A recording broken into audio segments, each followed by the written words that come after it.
Thank you, everyone, for being here. Thanks for making it. It's really great to give this talk to locals. And like some of you, and probably many of you, I grew up in the 70s fueled by Shasta soda and Wonder Bread. Thanks, Mom and Dad.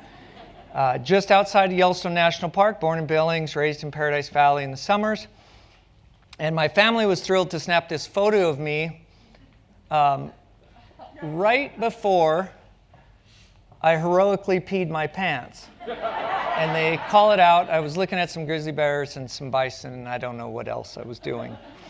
But I traded in the bison jams for the park, for the traffic jams of LA, to pursue a PhD in computational linguistics and ancient languages. No wonder why I came back.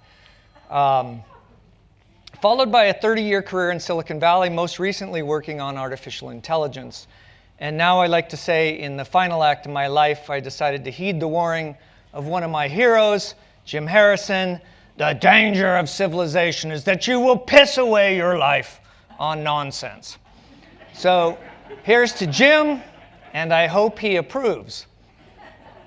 Bioacoustics is the study of the sounds that living things make, and the Cry Wolf Project is a bioacoustics initiative in the greater Yellowstone that has become the world's largest database of wild wolf vocalizations, including many that never make it into nature documentaries, like barfing and farting and snoring of real wolves.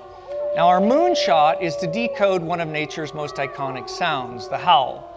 And along the way, the team is building AI technology that lowers the cost of wildlife research and will prove invaluable to law enforcement. In the first half of this talk, I'll show you how these tools are transforming the study of animal communication. In the second, we'll have a little fun and learn a little wolfish and discover that the wolf on your couch still speaks traces of the same ancient tongue. So close your eyes for me. I'm going to play the howl of a real wolf. This wolf was called 907. The typical wolf in Yellowstone lives only 3.5 years, roughly. When 907 made this howl, she was 11 years old. She had one eye, she was pretty battle-worn, and had given birth to more litters than any other Yellowstone wolf on record. Now, with your eyes closed, imagine that you're sitting under an 80-foot fir tree. Then she starts, and one long, low note, and then she paces in the rocks beside you, then 2 more howls, followed by her breathing next to your cheek. Here it is.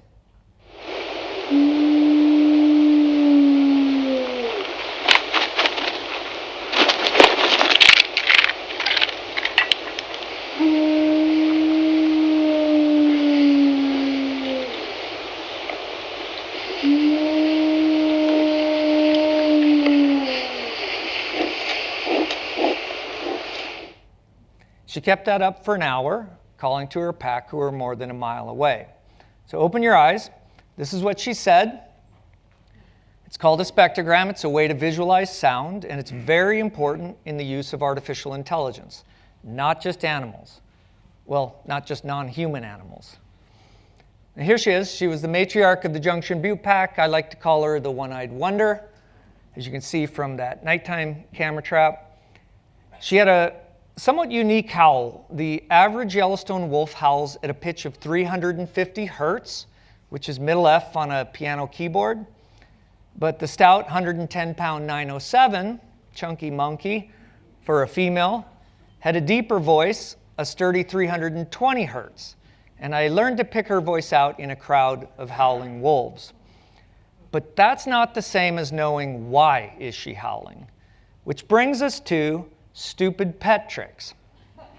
Now raise your hand if you can translate the words I'm about to play for you. Don't scream them out, just raise your hand. Ready? Okay, one more time. Anybody? Did I tell you not to scream it out? Yeah, the 5th graders didn't even screw that up. So most of us miss that. But here's the catch. If I give you just a little more context, your brain, if I met you 20 years from now, your brain would immediately recognize it. And that's how powerful context is. So what were those words? We've never had it. Odie actually talks? Yes. Oh my God. Do you have a microphone or something? I got one on my shirt. Okay, all right, here we go. And what will Odie say? He says, I love you. All right, Odie will say, I love you. Here. Odie, I love you. I love you. I love you. I love you. I love you. I love you. Odie, I love you.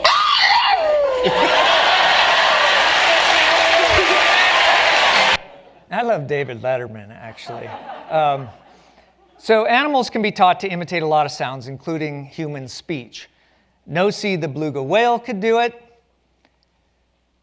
Hoover the seal could do it with a Boston dialect. And Kosik the elephant actually spoke in Korean. Now, imitation is one thing, but as a linguist, the question I often get is, do wolves actually talk? Yes, no, and maybe is always my answer, and I will always stick to that because it all comes down to how you define what is perhaps the least understood word of all, language. Now, recently, the media has been talking a lot about the use of artificial intelligence to decode animal communication, from bats to elephants and everything in between, and that's the moonshot of our project.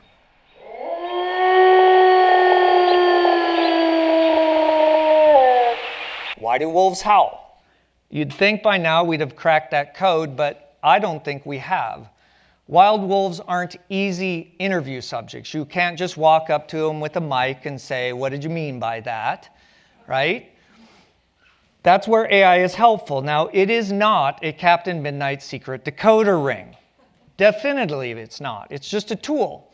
It helps us sift through endless amounts of data, finding the wolf howls, and more exciting, spotting patterns that might reveal meaning in their voices. Now that's me going old school near 907's natal den, channeling how researchers had to study howls in the 60s and 70s. Some of you are probably in this room. Now, what they had to do was use a parabolic mic, the kind that Mike and I used to use as a flying saucer sled, a cassette deck to record on tape, a lab full of electronics, often operated by a scientist with a bad hairdo, just to turn a howl into lines on paper. Now, in the catch, you had to be there in the flesh when the wolf howled to record it. Those old cassette tapes could record about 2 hours of sound each. To store what we record in a single year today, you'd need 45,000 of them. An entire school bus packed to the roof. If you unspooled them, the tape would run around the earth. Now we store an entire year onto a $400 hard drive that fits in my hand. For the first time, humans can eavesdrop on wolves, elk, birds, and more across entire landscapes, day and night, year-round, thanks to these little devices called ARUs, or autonomous recording units. Now, my company calls our little startup, our Montana startup, calls ours the GrizzCam, and you can think of them as the next generation of camera traps, like iPhones and Siri built for the wild. We're designing them to run for months on a single battery and to see, hear, and even smell in every direction. Now, we build ours for private landowners and public agencies trying to protect and manage what's left of the wild world, to advance field science, to watch for fires, to detect the location of a poacher's gunshot, to deter predators from livestock, to tell powerful stories about the amazing animals that drive our local tourism economy. So how do we use these devices to study the wolf howl? Well, Yellowstone scientists deploy these ARUs 5 miles apart in a grid. Those push pins are the grid, or the ARUs, to listen for wolves across the northern half of Yellowstone. Wolves, elk, and gunshots are loud. You can kind of think car horn loud. And we've recorded howls from 5 miles away. Those colored polygons represent the home ranges of breeding wolf packs that frequent this area. The grid picks up their vocal footprints, recording when they're talking and when they're not. And the beauty is this is non-invasive and low-cost occupancy monitoring, one that, for example, Montana could adopt to save taxpayer money on how we monitor wildlife. Now, of course, there's still a place for GPS collars, but we want to see if we can use a wolf's voice and not just their neck. So that's Dr. Dan Staler and Kira Cassie deploying the first old school ARU in 2023. A year later, his team rolled out the full grid, locations which you're seeing here in the video. And the last spot you'll see is aptly named Hell Mountain. And there's a reason. Deploying these devices can burn a full staff person day. So if our new ARUs pack more sensors and last longer, we estimate a labor reduction of 66% just for deployments. I see it, Claire. That's the top of Hell Mountain. I visualize it. Right there. These researchers Oh, hike a thank lot. God. Oh, we did it. Not Hey, on Claire. horseback. Huh. Here. The views are gorgeous. Yeah. So wait, it gets better. Sometimes they leave me messages like this one. I hate you, Jeff. So the next year we placed a recorder near a wolf den site. Wolves have over 20 different call types, including barks, yelps, whimpers, whines, moans, whoas, and even teeth clacking. And they're one of a few species who collectively communicate in what's called a chorus or a chorus howl. Now, pups first hear this lexicon of sounds at their birth dens. And so we departed. And 1 month later, the pack arrived and the pregnant female claimed the den. Can you see her there? Look just close. Her head's poking out, and she's taking a well-deserved pregnancy now. And we'll come back to her. 3 months later, I created this visual representation of every sound recorded at the den site during the month of July. It includes every sound that passed by the den, not just wolves. It's elk, bison, bobcats, and a bunch more. Now you can check out this spectrogram in the museum's exhibit, and more importantly, you can listen to the sounds that come from it on a three-dimensional state-of-the-art speaker system. Now, each row represents 1 day of sound, from midnight on the left edge to midnight on the right, and there are 30 rows. 31, thank you. The AI finds patterns in the spectrograms like the one in the circle there that is a wolf chorus howl. Those blobs of color are the birds starting to sing their dawn chorus each morning, and it's shifting to the right throughout the month because daylight's decreasing, right? Now, these devices don't sleep at night like we do, and they revealed what no human had stayed up 24/7 to confirm. Wolves mostly howl at night, no matter the season of the year. Now, to give you a sense of how grand the scale of this project is, I'm going to show you something I don't think has ever been done before, at least with wolves. What you're about to see is a 5-month time lapse of daily wolf howls from roughly 60 wolves in 6 different packs spread across Yellowstone's northern range, the American Serengeti, one of the wildest symphonies left on Earth. Now, here's a photo of it I took on a flight, and if I turn it sideways and overlay it on the map, that's Gardner on the left, the northwest gateway, and the northeast on the right. Now, everything in between, about 500 square miles, is the stage for what you're about to hear and see. Each colored dot is one of our recorders. When it blinks, that recorder detected wolves howling within 3 miles sometime during that day. And down at the bottom, you can see the days drift by with each blink.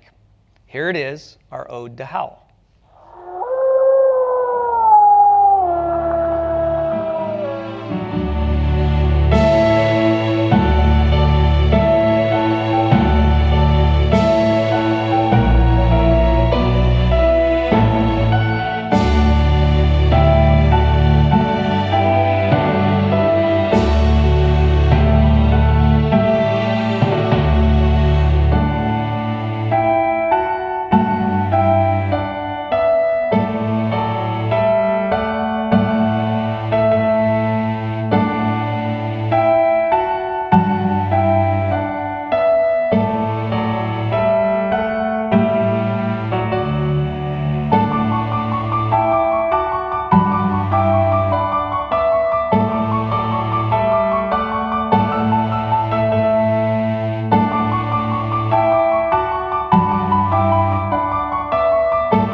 So I don't get paid to do any of this work, so it's as good as it can be, but if you have a junior chipmunk that knows Adobe After Effects, have them call me and we'll make that even better.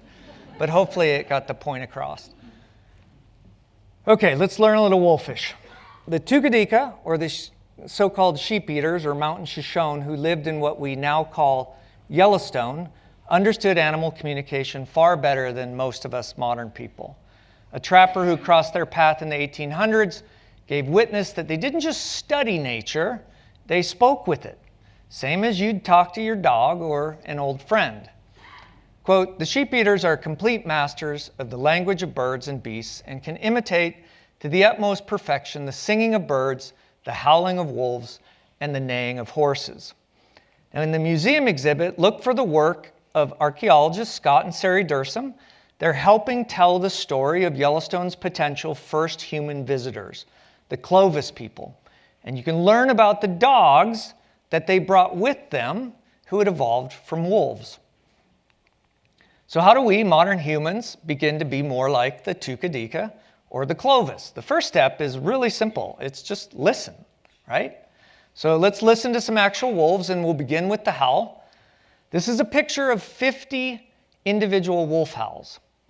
Your eyes and AI can find patterns in them. And if you leave here with anything, I hope it's this. A howl is not just a howl. These images are called spectrograms. They're not rocket science, and there won't be a test. They simply visualize sound. The y-axis, running like this vertically, represents frequency or pitch from low to high. And the x-axis displays sound over time, and brighter colors display amplitude or loudness.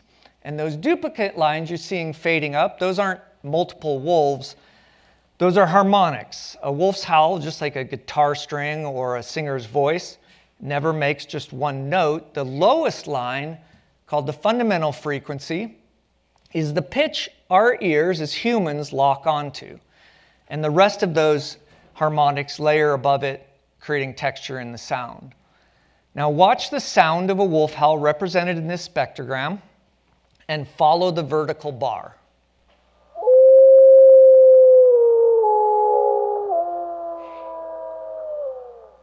Okay, so now you're an expert. Now, like humans, wolves have distinct voices. Researchers have determined that wolves can identify one another by their howls, primarily by the fluctuations in pitch and amplitude. Now, 907's is in the top left, and I listened to over 500 of her howls, and she rarely varied from this pattern. To study individual wolf howls, Yellowstone's Wolf Project team rigged a few collars with tiny microphones last year called biologgers, which record the vocalizations of an individual wolf as it goes about its daily business. Here is yearling female from the 8 Mile Pack, 1507F.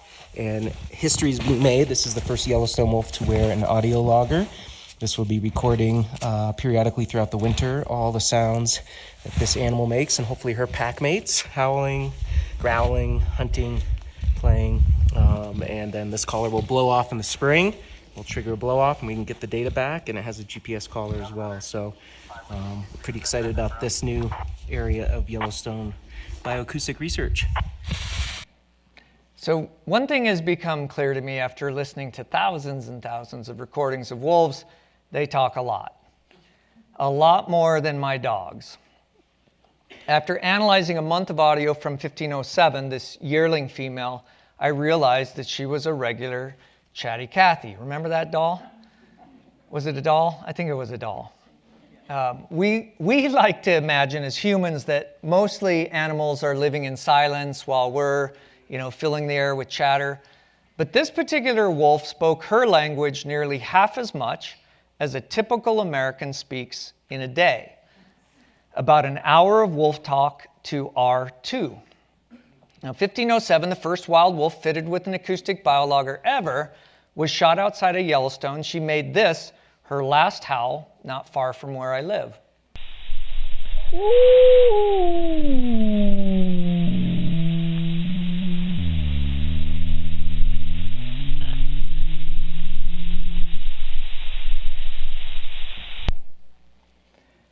But our moonshot is to decode wolfish, to find out if different howls have different meanings.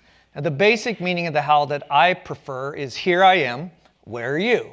It's kind of like yelling, hey, my name is Jeff, right? To get someone's attention.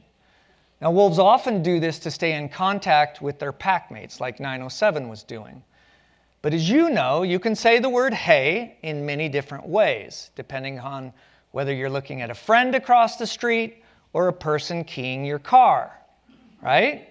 So here's three different types of howls that we're starting to see enough behavior around that we're getting a clue as to the differences.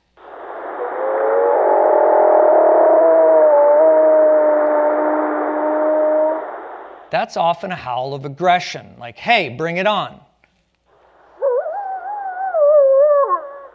That's a howl often used in contexts of distress, like, hey, help.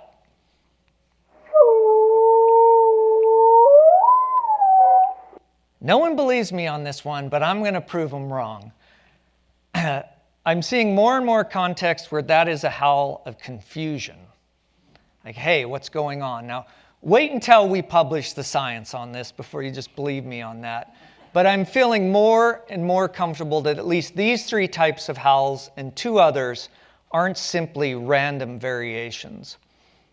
So most dogs do not howl. They don't have to, right? Because we pulled them from their packs and we dropped them into our houses. What we humans likely wanted from our first proto-dogs was barking, right? We incented them to bark when the short-faced bear or the saber-toothed cat came too close for comfort. Now our wolves are in retirement and they sound the alarm at the DoorDash dealer or the UPS driver. Now those are my dogs. Ozzy, Huck, and Shiloh, left to right. They and my wife are my pack. And each, just like humans, has slightly different communication personalities. Shiloh is my C- dog. He doesn't say much at all. He uses his nose, and canids use their nose and scent to communicate as well. Why do you think people wear perfume or cologne when they go to the bar? They're communicating something. Now, Huck is my border collie. Rather than whine, she pushes her snout up against my arm while I'm typing on the computer to get my attention. She prefers gestural communication, right? And wolves do that a lot. Ozzy, however, is part husky and part Malamute and is far more wolfish in behavior. He uses whoas, whimpers, whines, and moans, and he howls. Ozzy came to us from Prairie Song Rescue here in Park County, and he was born into a Utah puppy mill masquerading as a breeder of wolf hybrids. And he was abused as a pup, and when we got him at 10 months, he was tough to handle. Like, we were kennel training him, and he'd go into a panic at night, crying like a newborn. And one night I was worn thin, and I asked myself, how do you calm a baby wolf? Well, I don't know the answer to that, but I decided I would howl my best imitation of 907. Here I am. The night stopped. And Ozzy, for the first time, howled back. You see, he was in the other room of the house. When I howled, he knew I was there, and then I finally went to sleep.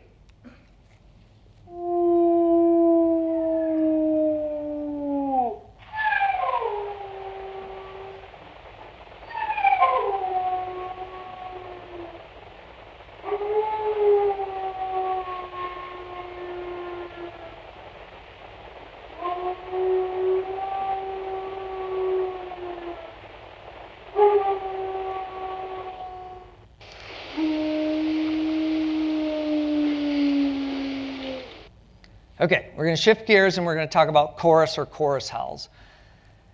A chorus is when a pack of wolves communicate as a group, often to signal to a rival pack that this is their territory. It's kind of like a political rally. Hey, here we are, right? And outside Yellowstone, humans are the #1 cause of a wolf's death. Inside Yellowstone, the #1 cause of a wolf's death is another wolf, typically from another pack. So it's very important for a pack to announce their presence to other packs. And we're also learning who might be in charge of getting all of the wolves in a pack to join in a chorus. Now in this video, a wolf is off camera howling, being totally ignored by his pack mates until As soon as the alpha female howled, the rest of the wolves looked at her and the chorus began. She was the conductor of this chorus. And there she is, she's black and graying with age. And everybody then comes together in a mosh pit of dancing bodies. You'll see puppies come running in. And some of the wolves, especially females, use a distinct type of sound called a whoa howl. And we suspect it serves to reinforce family bonds. I think of it as a wolf's version of I love you. And these chorus howls last about 90 seconds. Thank goodness, unlike the Democrat and Republican National Convention, they're pretty short. And then they all go about their business.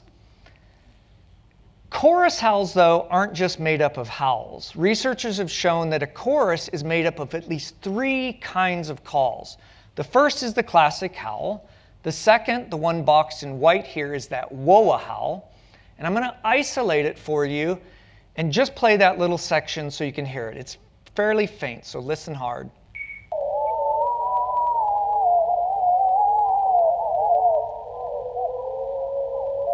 So you see those quick up and down ripples on the spectrogram? That's the sound jumping between 400 and 800 hertz, and it's higher than your average howl. Wolves make this noise with their mouths wide open, their lips retracted, and opening and closing their mouths. And they rub up against one another as they do it. My husky Aussie gives me the same sound, usually when I walk in the door after I've been gone for a while. Now, the standard howl looks different. The wolf's mouth is more tubular in shape. So if you're in Yellowstone or anywhere and you watch a pack of wolves do a chorus howl beyond earshot, you can actually lip read and know which sound each wolf is making. And the third type of call in a chorus is often referred to as a yip yap. You can see them in those vertical bars there, and I'll play you the yip yap from one of the Rescue Creek wolves who was wearing a biologger, and it's likely the first time this has been recorded up close and personal on a wild wolf at least. It sounds like this.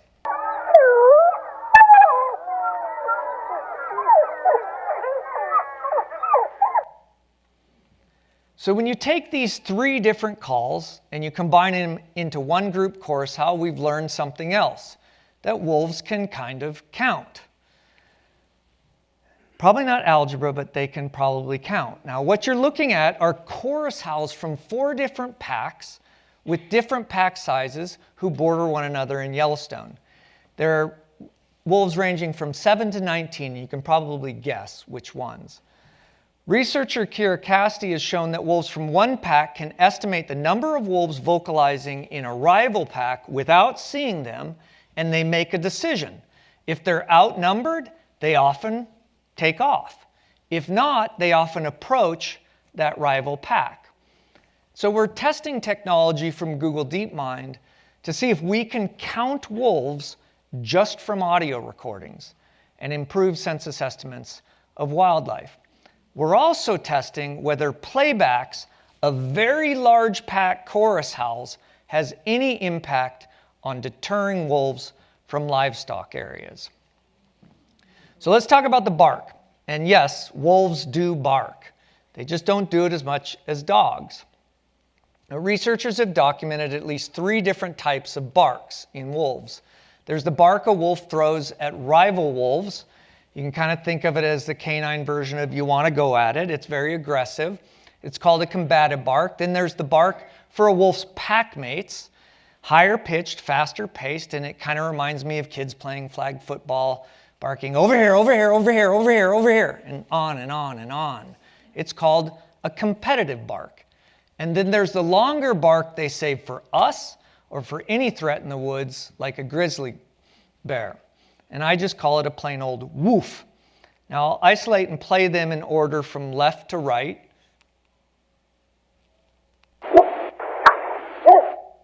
One more time. And here's a video clip from my friend Holly Pipple where a yearling wolf woofs at her from across the meadow.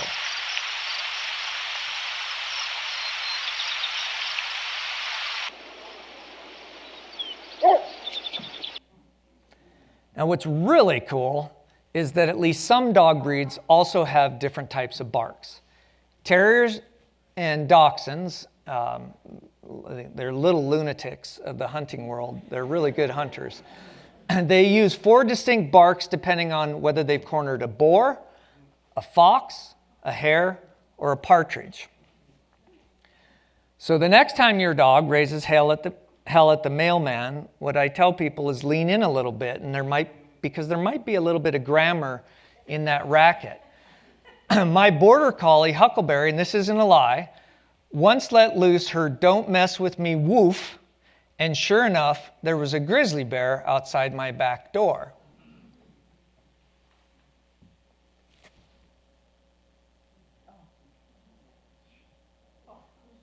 So that bear bluff, charged, turned, and rambled off while I was stumbling back into the house.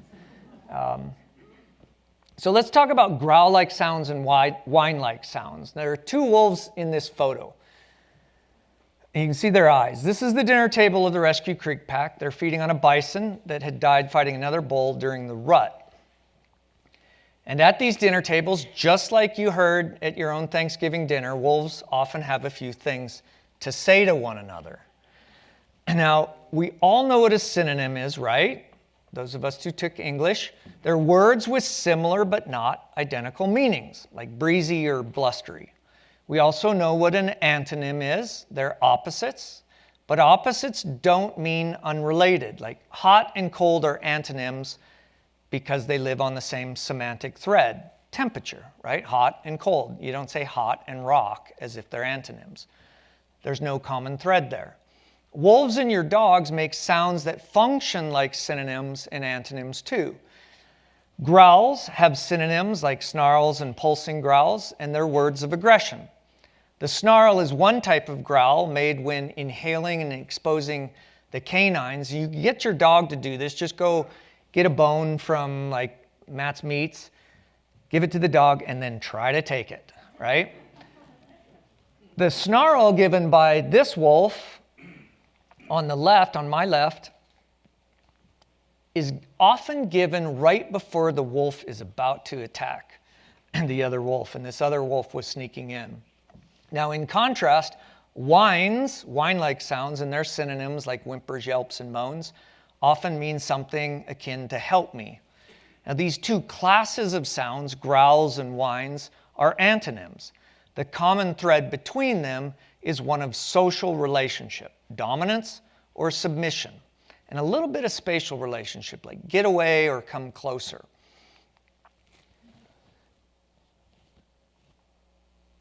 This is a one-of-a-kind video. You're going to hear both the growls and whines around a wolf's dinner table, kind of like my dad, Pete, who I think's in the room, growling when I whine for a bite of his prime rib. Now, what you're about to see and hear is a stark reminder of nature's reality and kind of how all of life's food chain takes part in death. This elk fell 80 feet to its death, trying to escape wolves. Now, in this instance, the wolves won. On average, wolves win about 15% of the time they try to take down an adult elk.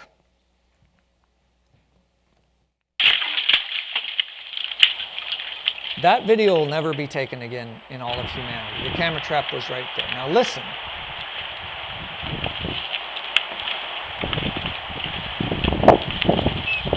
Hear the whine? That wolf that was trying to get in there was whining. He keeps trying to come back. No, they're not going to let him in on this carcass. No way. Hear those whines? And watch what happens when you hear the next sound.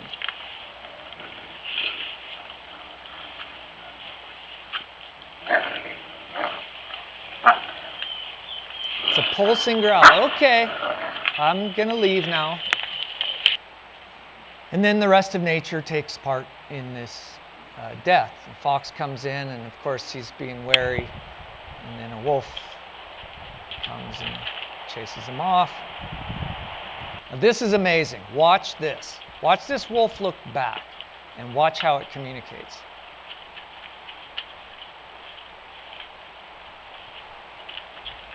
Boom. See that? What happened? Tail tucked. Look at this tail. Straight up. Submission, dominance, gestural communication. There were golden eagles, magpies, even a black-capped chickadee came in for a bite of meat. And all of nature Now, long before rifles, Native Americans used the land itself to drive bison over cliffs. And when I first saw this, I thought, wow, that's probably maybe something they learned from wolves. Of course, wolves kill, and so do we. The average age of an elk killed by wolves is 14. The average age of an elk killed by hunters is 6.5. We're both meat eaters. Today, humanity consumes roughly 350 million metric tons of meat each year. Wolves take about 450,000. Now, we as Montanans have shown, especially this year, that we love the outdoors and public lands. And the question I have is, are we willing to give the wolves and some of the other critters who gather around nature's table a few of our elk? Now, this is another amazing thing we're learning. Wolves sometimes use two different sounds to make a short sentence. Whales, songbirds, and some primates also do a similar thing.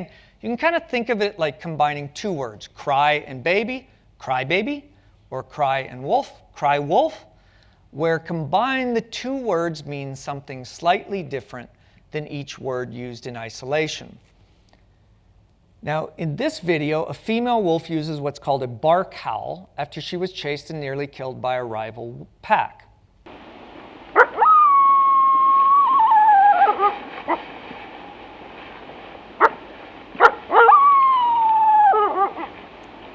Coyotes do that a lot. Wolves, when they do that, you know what's going on. Now here's the spectrogram. I loosely translate the bark howl. Go away, bunny. I loosely translate the bark howl. The bark is that vertical bar, something like stranger danger, an alarm, something like that. And then the modulated howl, the distress howl, something like here I am, I'm in distress. Now that there is my friend's dog Bunny, and it's an internet sensation who speaks with buttons. And these buttons have gotten really popular. They look like these. My dogs weren't too smart, so they didn't learn them. Treat. And if you buy these, do not train your dog on that word. It's just a dumb word to use. So recent research on dogs who use these sound buttons to communicate suggests that canines have the mental fortitude to combine two different buttons into a short phrase. Now, I don't have time to take you through this, but check out the company Fluent Pet, as well as some of the latest science on them, to see some really funny examples.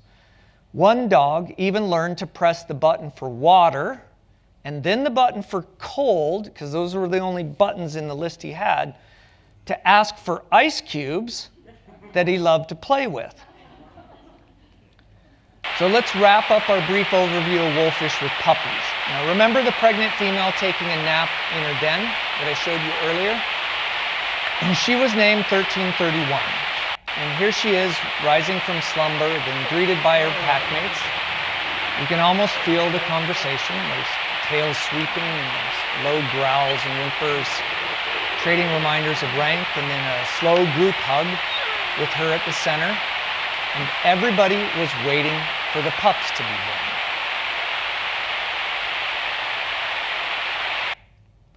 "25 days later, one of her pups stepped outside the den, raised its tiny 3-inch snout, and howled beside Mom with an ARU nearby.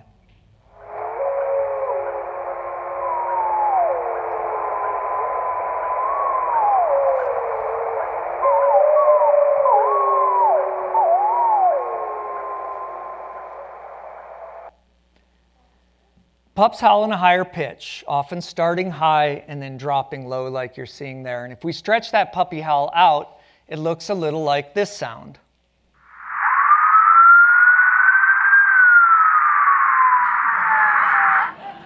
Now that was the sound of a Yellowstone ranger recorded by the same ARU, and it hits the same note as a wolf pup's howl.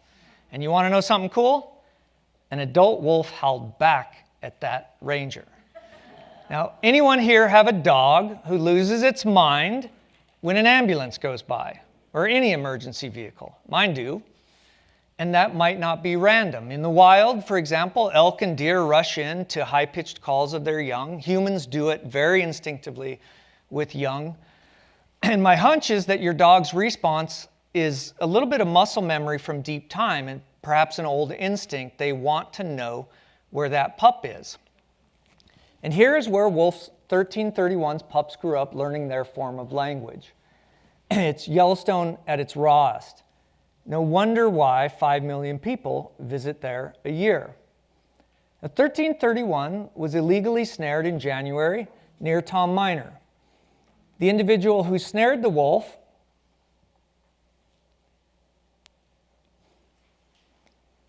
helped found the nonprofit organization called Outdoor Heritage Coalition. Now, Montana Fish, Wildlife, and Parks law enforcement did their job. They investigated the crime and submitted a request for prosecution to Park County's attorney's office. And the attorney's office decided not to pursue it further. Now, I'm not trying to be controversial here. If you're curious as to why, just go politely visit with them like I did. There's no need to turn this into a conspiracy theory. Just have a civil conversation to understand how they approach this fascinating world of wildlife crime in one of the richest tourism economies in America. Now, I'm very thankful and joyful to have grown up here and live here. And I know people have multiple opinions on wolves. My fellow 18,000 citizens of Park County oversee a $500 million annual tourism economy, and that's our heritage. It's driven largely by the 1 million people who drive down Highway 89 to visit Yellowstone annually. In comparison, working lands, also our heritage, is only a $40 million annual economy here. Tourism, for good and bad, and there's lots of bad in it, keeps our lights on. Park County's bed tax alone generates $8 million annually for the state.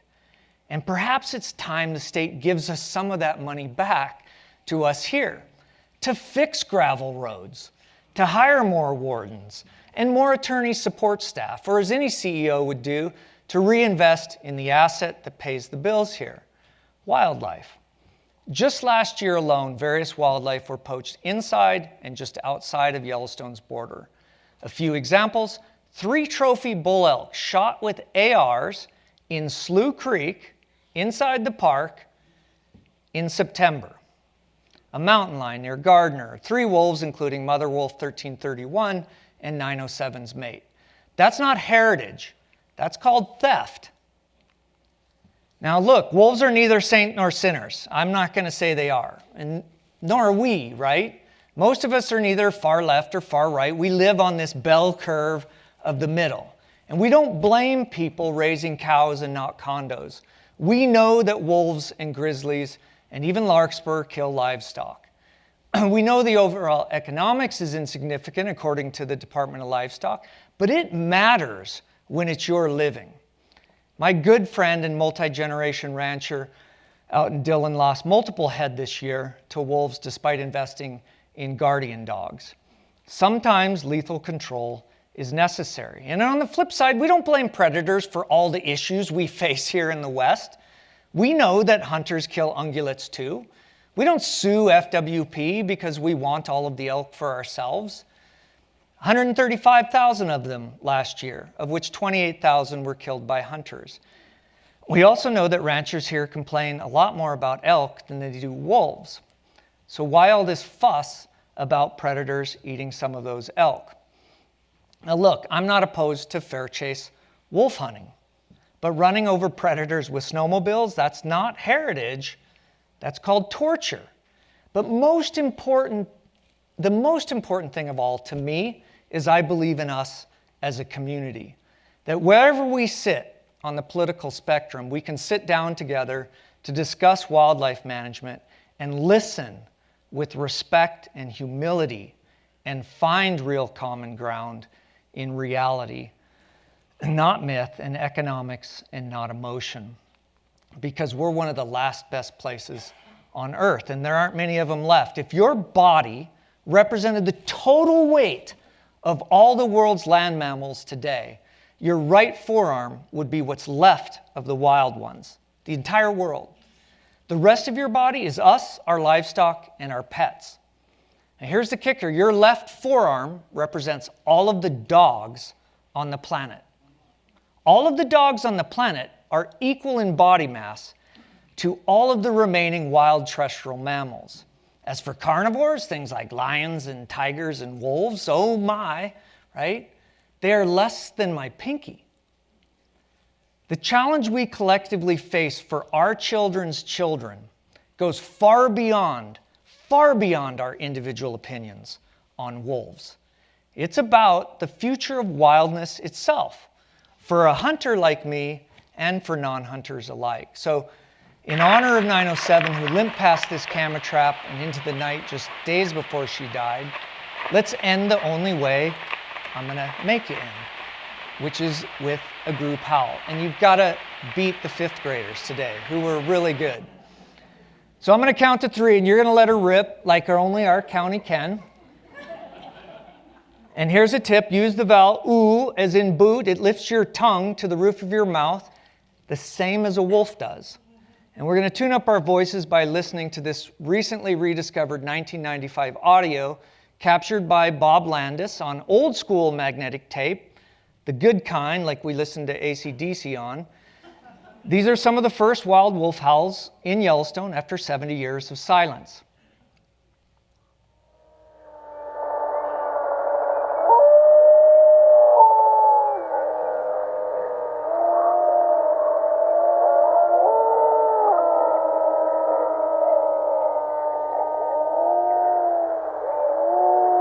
Okay, let's do this. Now be loud, just for me.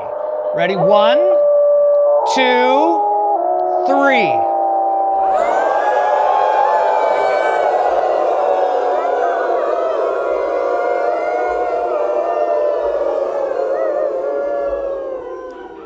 Okay, that was pretty good. That was pretty good. So do me a favor at a Christmas party, try that out. Slam a shot of whiskey and try it out and let me know how it goes. So a big thank you to Yellowstone's Wolf, Cougar, and Elk Project team for their tireless work. The park's mission was never about money. It was about protecting what's left for all of us to enjoy, one of America's grandest ideas.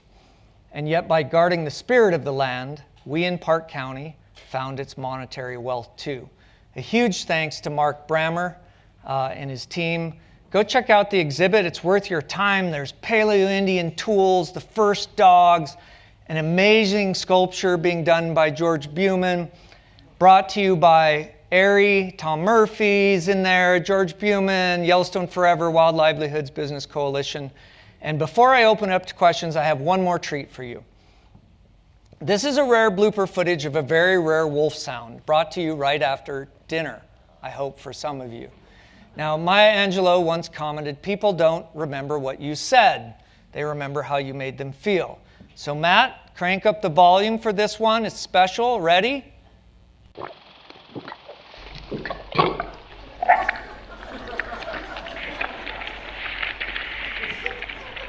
Wolves can store up to 20 pounds of food in their stomachs, and when it's time to feed their pups, they carry that food like a living backpack.